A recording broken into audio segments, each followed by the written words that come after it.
Hi, my name is Rob Shepard, pastor of East Sherman Baptist Church, and I want to thank you for connecting with us through our website today.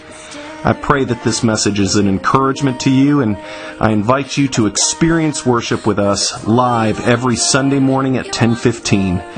East Sherman is a church devoted to knowing Jesus, growing in Jesus, and showing Jesus to others. May the Lord richly bless you as you listen to the preaching of His Word. A message outline. Unfortunately, that outline is not going to do you much good this morning. Can I tell you what happened this morning? I got here early and went into the office, started praying through this message, and the Lord said, I don't want you preaching that this morning. Now, as a pastor, as a preacher, that petrifies you because you have spent all week praying through and preparing a message.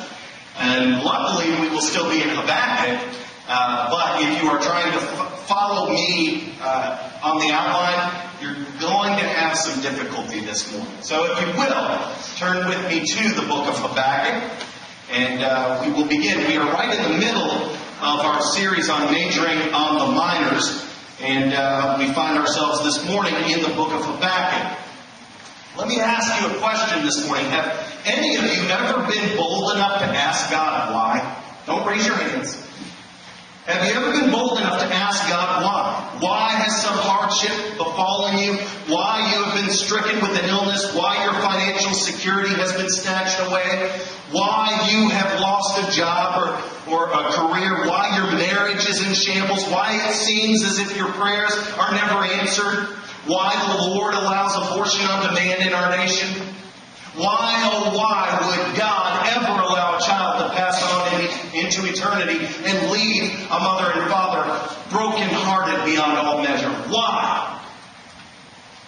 Many of us, if we are honest with ourselves this morning, we have asked God that very question. Why?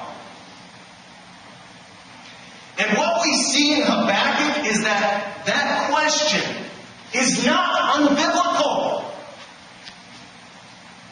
God doesn't mind us questioning as long as we do it in the right way, with the right motivation, in the right spirit.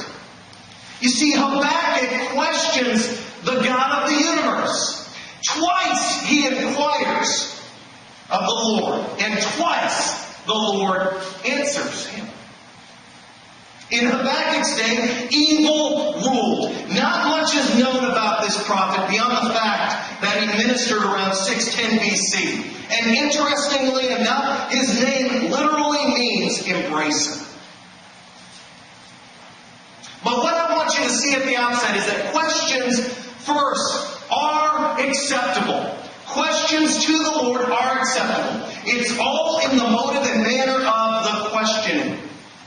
When we question someone or something, we can be inquisitive, which is merely seeking an honest answer to an honest question. And that's what Habakkuk does here.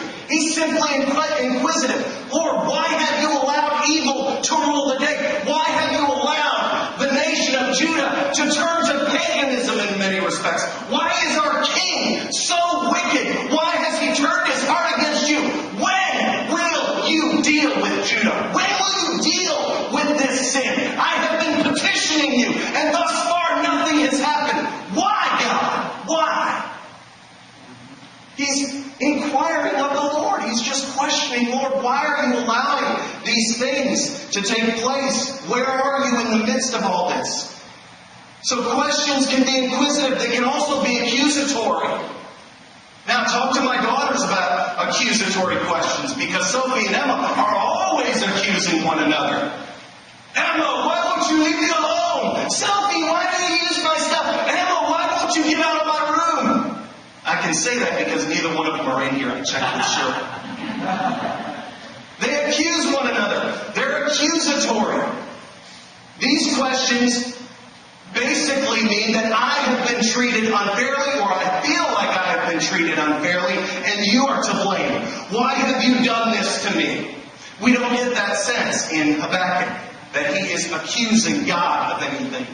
He is, after all, a godly man. He is a prophet of the Lord. But many times our questions can fall into that accusatory realm. That's dangerous. When you are speaking to God in an accusatory way, accusing Him of not being good, accusing Him of not being fair, accusing Him of not being just or righteous, watch out. Because God will answer those types of questions, and you definitely will not like the answer or the response. Never accuse God. Thirdly, questions can be inconsolable in nature. We have been overrun with grief. We are brokenhearted. We are sincerely seeking some semblance of reason as to why something has occurred in our lives. We see that in Matthew 27:46. What does Jesus say from the cross? My God, why have you forsaken me? The Son of God, God wrapped in flesh, literally uttered those very words from the cross. Why have you forsaken me? What does that mean? Why was Jesus crying out in that tone? Why did He use those words that can be found in Psalm? Why would Jesus cry out to God like that when He is God wrapped in flesh? I've got one answer for you. On the cross, what happened? A transfer occurred. A transfer of our sin debt onto Jesus Christ. He literally bore our sins. And as a result, He experienced something that He had never experienced before, nor would He experience again. His relationship, His intimate, perfect, holy, righteous relationship with God the Father was severed. Now, I'm not saying He lost His Godship. I'm not saying that God lost His love for the Son. But God hates sin. God judges sin. And for that split second, for that moment in time, God had to turn away from His Son because His Son, who knew no sin, became sin for you and me. And Jesus Christ never had experienced that before. And as a result, He cries out from the cross, my God, why have you forsaken me? He asked God why. Now, Jesus Christ, the author and finisher of our faith, He knew the answer, okay? He understood fully what His mission was, and He accepted that mission. He laid His life down for you and I. Nobody took it from Him. But in that instant, as a human, if you will, He cried out those words from the cross. Why, God, why? Job, in Job 3:11, says this, why was I even born? Job, a righteous man, a holy man, serving the Lord. We all know the story of Job. Had everything ripped from him. His children were taken. His wealth was taken. His home was taken. Everything was ripped away from this man. And at the end of it all, he sits down, covered in boils. Why was I ever born? Questioning God. Why was I ever born? In both instances, these two examples show what an inconsolable man, what an inconsolable individual prays. Have you ever been there? Have you ever been where Job was at? Have you ever been where Jesus was at? I'm not saying hanging from a cross, but figuratively at the end of your rope. No hope. Something dear, something lovely, something that you really loved has been taken from you. And you cry out to God, why? Why? Why, God? Those types of questions are acceptable. God invites those questions. God is not repelled by inquisitive questions or questions from an inconsolable child of the living God. So that brings us to Habakkuk. The question that he asked, the two questions that he asked. Look with me at chapter 1, starting in verse number 2. This is the cry of Habakkuk. How long, O Lord, will I call for help, and you will not hear? I cry out to you, violence, yet you do not save. Why do you make me see iniquity and cause me to look on wickedness? Yes, destruction and violence are before me. Strife exists and contention arises. Therefore the law is ignored and justice is never upheld. For the wicked surround the righteous. Therefore justice comes out perverted. He's seeking God. This book is a dialogue between the prophet and God. And then in chapter 3, what you get is a prayer of thanksgiving, a prayer of praise from Habakkuk. The first question is simply this: when will you deal with the sin of Judah? God, when will you deal with the sin in my nation? Jeremiah said of King Jehoiakim, who ruled during this time, your eyes and your heart are intent only upon your own dishonest gain and on shedding innocent blood and on practicing oppression and extortion. Jeremiah 22:17. This king was evil. This king was not righteous. This king was not good. The children of Judah had left the faith of their fathers. They were involved in idolatry. They were deceitful and crooked in their political dealings. What we find here in Habakkuk is that the wicked were prospering. It seemed as if the people in Judah could sin without ceasing and nothing would happen. God would not judge. God would not judge. In response to all of this, Habakkuk wanted to know why the Lord would allow wickedness to go unpunished. He asked the question, and he gets an answer. In verses 5 and 6 of chapter 1, look with me. Look among the nations, observe, be astonished, wonder, because I am doing something in your days you would not believe if you were told. For behold, I am raising up the Chaldeans, that fierce and impetuous people who march throughout the earth to seize dwelling places which are not theirs. Stop right there. He asks the question, right? He gets an answer. What is the answer?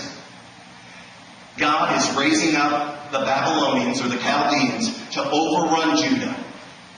Babylon was a military powerhouse. And you know what else?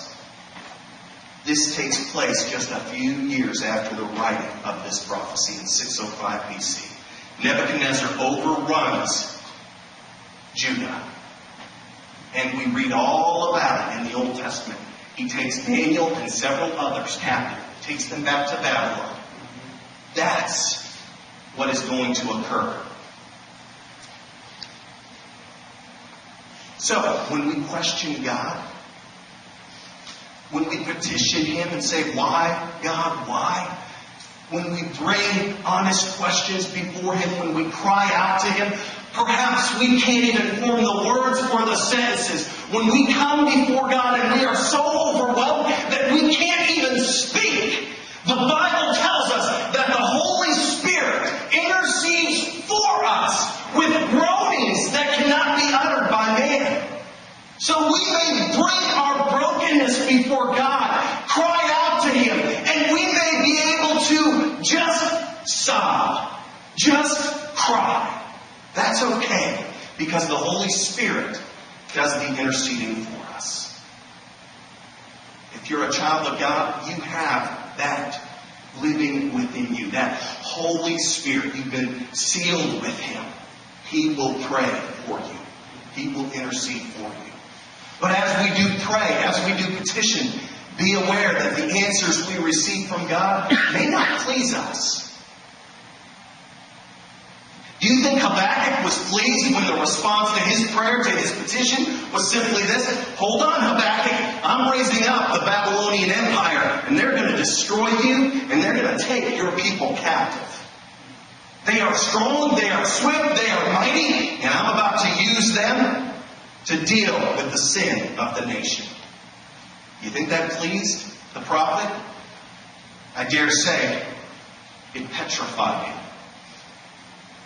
When will you deal with the sin in Judah? The second question, why use the wicked to judge the wicked? God, I know that said, Judah has heard from you. I know we're wicked, but we're not as wicked as the Babylonians. Why are you using the Chaldeans? Why are you doing that? How could you do that? Look with me at verses 13 through 15 of chapter 1. Habakkuk says, your eyes are too pure to approve evil. You cannot look on wickedness with favor. Why do you look with favor on those who deal treacherously? Why are you silent when the wicked swallow up those more righteous than they? Why have you made men like fish, like the fish of the sea, like creeping things without a ruler over them? The Chaldeans bring all of them up with a hook, drag them away with their net, and gather them together in their fishing net. Therefore, they rejoice and are glad. In other words, hey, the Babylonians are going to be so happy and content when they overrun us, when they take us captive. That's what they live for, God. Don't you understand what you're about to do? You're allowing the wicked to prosper. Those who are even more wicked than your people in Judah. How can you do that? Again, inquisitive. Not accusatory, inquisitive. God, I want to understand. I want to know. What are you up to here? How can you do these things? The Babylonians, King Nebuchadnezzar, these people were known as treacherous and wicked. They were known for mistreating captives and worshiping false gods. How can you use them in such a way? Look with me at chapter 2, starting at verse number 2. Read down through verse number 3. Then the Lord answered me and said, record the vision and inscribe it on tablets, that the one who reads it may run. For the vision is yet for the appointed time. It hastens toward the goal, and it will not fail. Though it tarries, wait for it, for it will certainly come. It will not delay. Verse number 4. Behold, as for the proud one, his soul is not right within him, but the righteous will live by his faith. What is God responding to? He's responding to Habakkuk's question, why are you doing this? Now God goes on from there and he describes that he's going to hold Babylon accountable too. Make no mistake. He is a righteous God. He will judge. He will judge Judah. He will judge the children of Israel. He will judge the Babylonian Empire. No one is beyond his reach. But as for right now, Habakkuk, what is being communicated to him is simply this. I have a plan, says God. My plan will not be thwarted.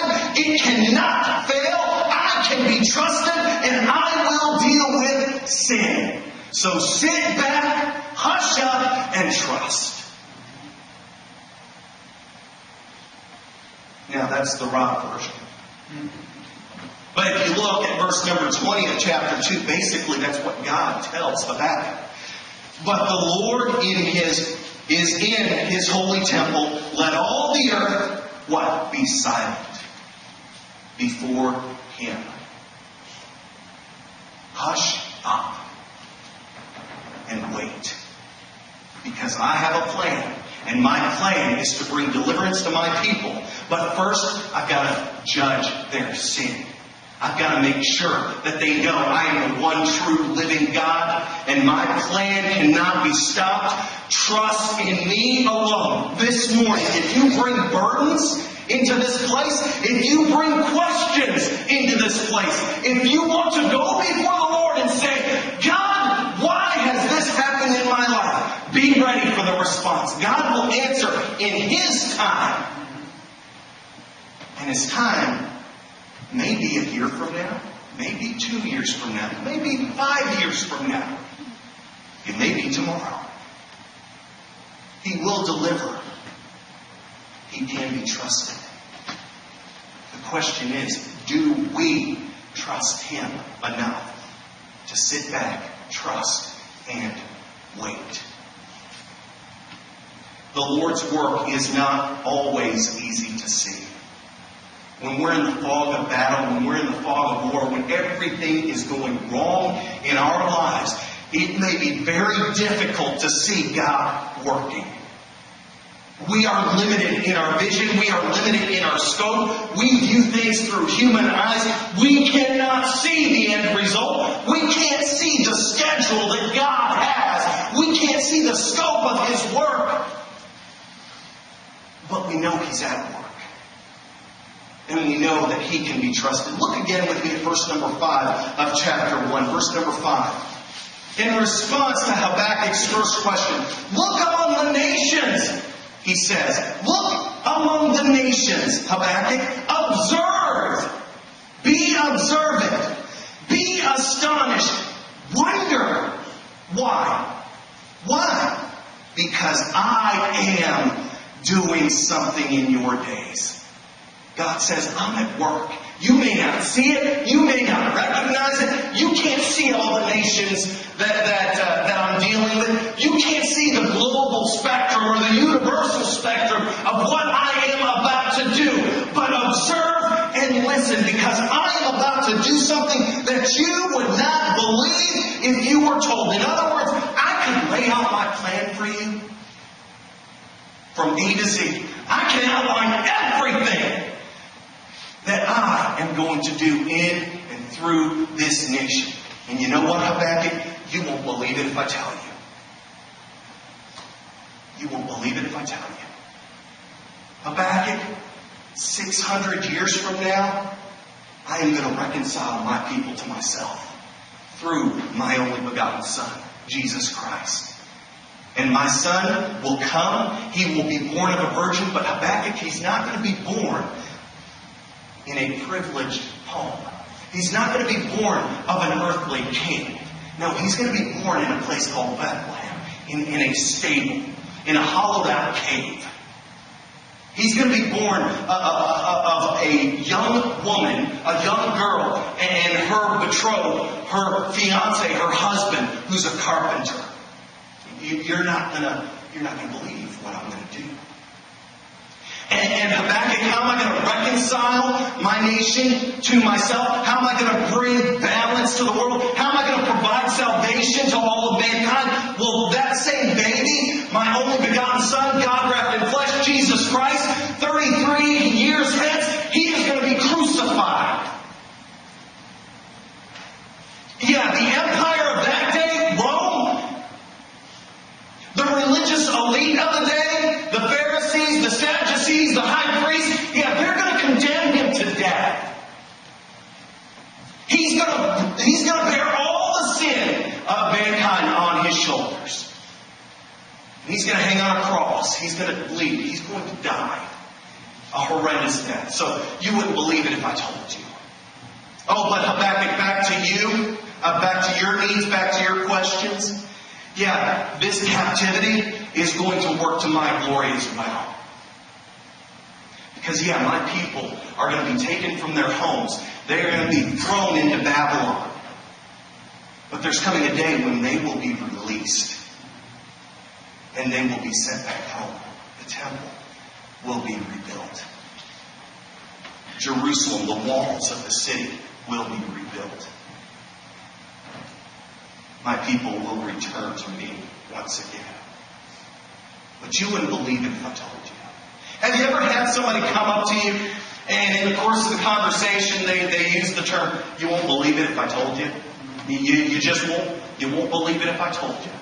I can't tell you how many times I've said that over the past 3 to 5 weeks with regards to our move. You won't believe how God has orchestrated this. You wouldn't believe it if I told you.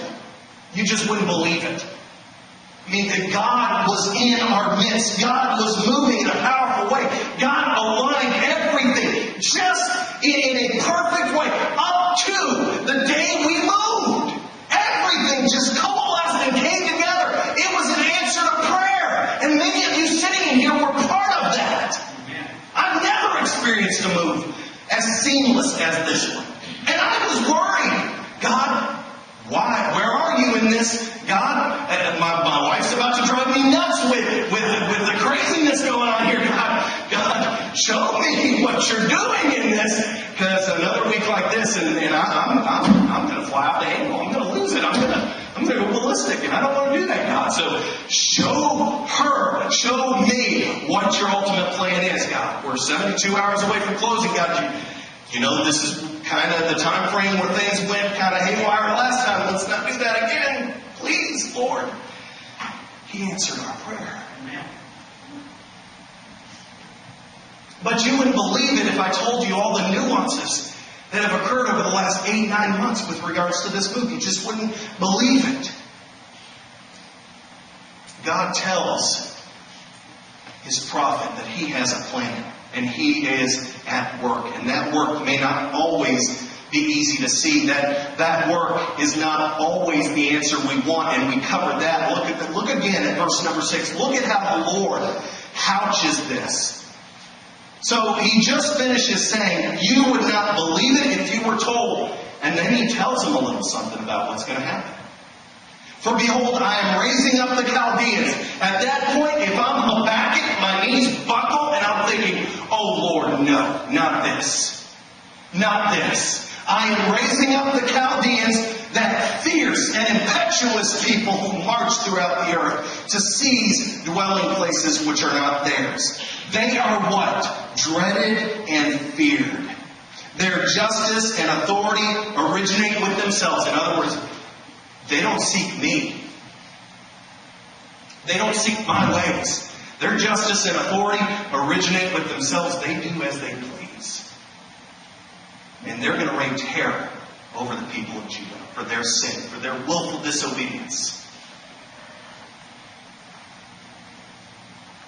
I am certain that that is not the answer Habakkuk wanted. And in our lives, when we come before the Lord and we seek answers, and He informs us, whether it's what we want to hear or not, there are two ways we can go with that information. God reveals His will, God reveals His plan, and it may not be what we want. We can submit to that, or we can run from that. And say, no, anything but that. I don't want that answer. Lord, I don't know what your plan is, but I'm better off on my own. Don't raise your hands again, but how many of us have responded that way? The Lord brings something into our life, not really pleasant, not what we look for, not really what we had anticipated, and we turn and run. As opposed to just walking through that situation or that unpleasantness with God, we turn and run and say, I don't want that. I don't need that. I don't care that you're going to walk with me through it, Lord. I don't want to experience it. And we deny, we run from it, and eventually what happens? Absolute collapse in our lives. We run so far from God that we can barely hear Him anymore. We reject His calling and His plan and think that our plan is better. All because His answer was not something that we necessarily wanted. It may not be what we want, but it is always the answer that we need. Always the answer that we need. And then lastly, the third thing we'll cover is this: the life that we are called to live. The questions before God, the answers from God, and then what are we called to do with those answers? Look with me at chapter 2, verse number 4. Once again, chapter 2, verse number 4. Behold, as for the proud one, his soul is not right within him. What does that verse end with? But the righteous will live by his faith. Where have we heard that before? Oh, I believe we hear that in the New Testament. If you turn to the book of Romans, you will see that. The righteous shall live by faith. We repeat that. We know it by heart as Christians. We understand that passage. But what does it mean to truly live that out? The righteous are called to live by faith. What is faith?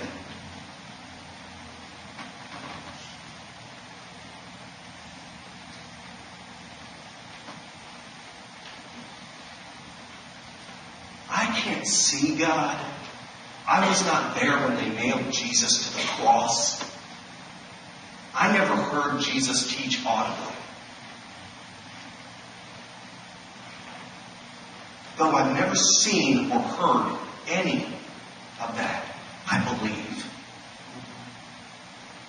Faith is believing without seeing. Faith is trusting without seeing.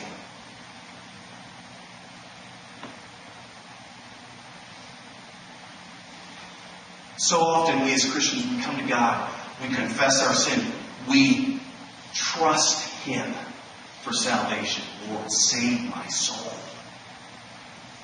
And we believe that that's all the faith that's needed to get us through this life. And that could not be farther from the truth. We exhibit faith every single day. Do you realize that? Your life is an endeavor of faith. You can have faith in yourself, or you can have faith in God. You can have faith in the government, or you can have faith in God. You can trust others, or you can trust God. Your daily life is one filled with faith. When we close our eyes at night, we have faith that we will wake up the next morning. When the sun descends on an evening, we have faith that it will rise again in the morning. We trust that it's going to happen. I have faith that when I walk out of these doors this afternoon, put the key in the ignition of my car and turn it, it will start. I have faith that all of us will be here again next Sunday. You get it? Are you getting it this morning? We all live lives of faith.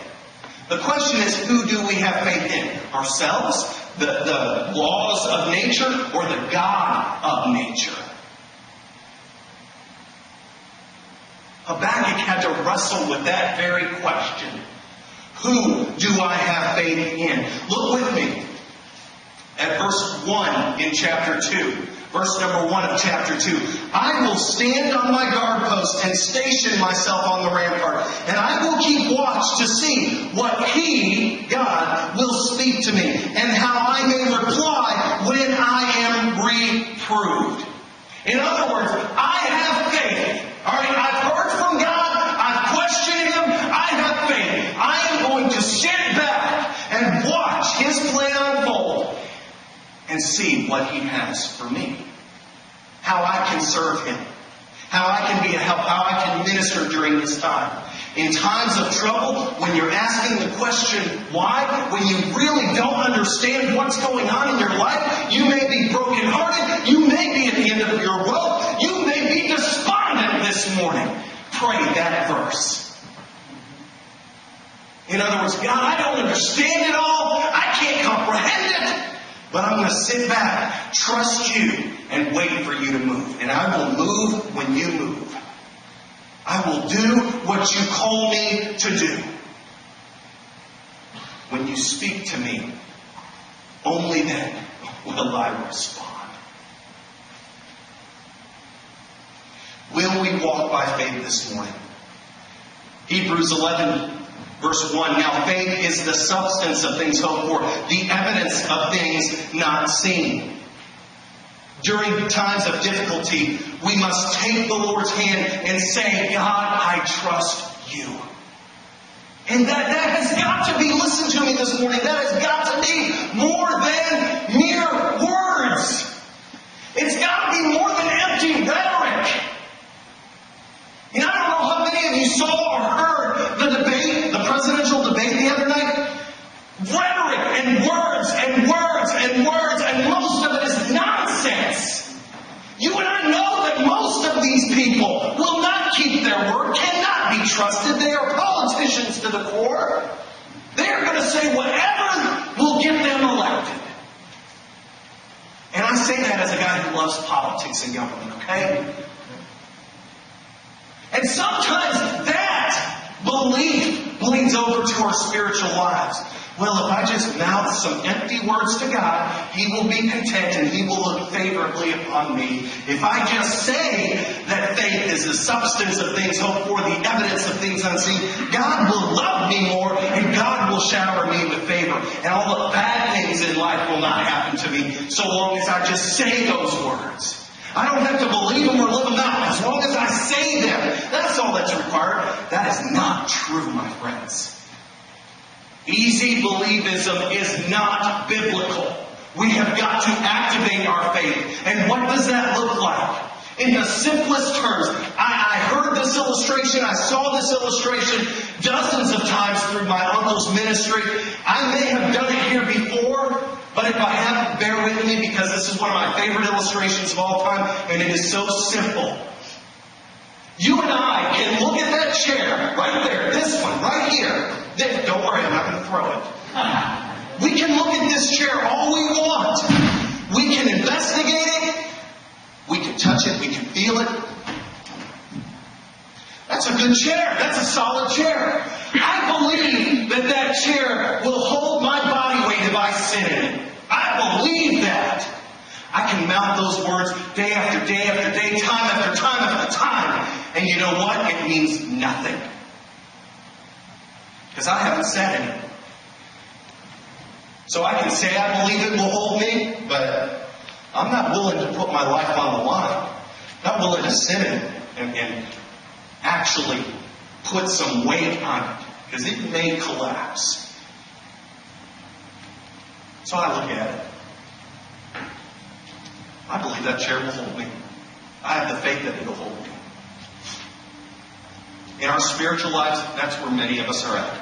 I believe Jesus can answer my prayers. I believe Jesus can save me. I believe Jesus can work in my life. I believe Jesus can get me through the hard times. I believe God can answer those why questions. I believe God can heal my brokenness. I believe God can restore me. I believe God will walk with me through the shadow of death. I believe all that. Yes, I do. But I'm not willing to put action to my words. No, faith is the substance of things hoped for, the evidence of things unseen. If I were to walk over and say, I believe that this chair will hold me, and sit in it, and discover it will hold me. It will prop me up. It will keep me secure. I can wiggle around in it. I can bounce up and down in it. It's going to hold my weight. I have now activated my faith. My words are more than mere rhetoric. My words are now action. I can rest securely in this chair. It's the same way with our spiritual lives. When we activate our faith, when we actually rest in Jesus Christ and see that He is good and faithful and trustworthy, life becomes much, much more enjoyable. Much easier. May the Lord bless the preaching of His Word. I pray that this message was an encouragement to you. If you would like to know more about Jesus or would simply like someone to pray with you, please feel free to contact us through email, phone, or I would encourage you to engage in worship with us every Sunday morning at 10:15. We also have Sunday evening services at 6:30 and a Wednesday evening prayer time at 6:30. May the Lord richly bless you this week.